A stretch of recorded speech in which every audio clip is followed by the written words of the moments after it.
The Seattle Kraken have made a coaching hire. They have decided to bring along former Islanders coach Lane Lambert to be the head boss up in Seattle.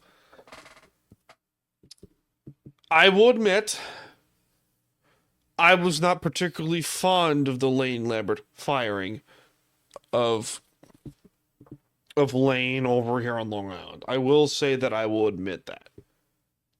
However,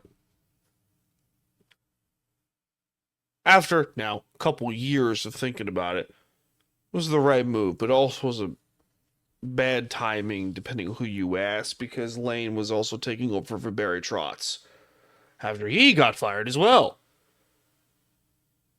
The Kraken, in this regard, have a lot of, I guess you would call it, good to okay talent. Most notably, Joey Decord, their goaltender, starting goaltender, excuse me, Matty Beniers, Jordan Eberle, who's their captain, Jared McCann. They have good pieces. Shane Wright, and they have the fourth overall pick in this upcoming entry-level draft. I am very fascinated to see how Lane does up in Seattle. This may help him long term because, let's be honest here. The Kraken are not really going to go anywhere anytime soon. They might. They very well might.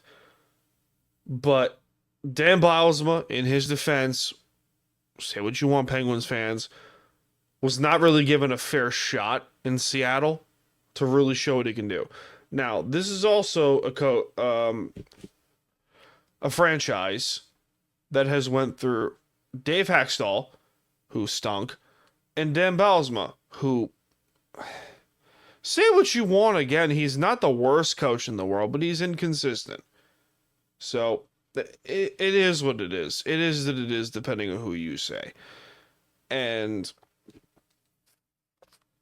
I want to see Lane do well, because aside from the Islanders, I'm kind of turning into a full-blown Seattle sports fan. Which,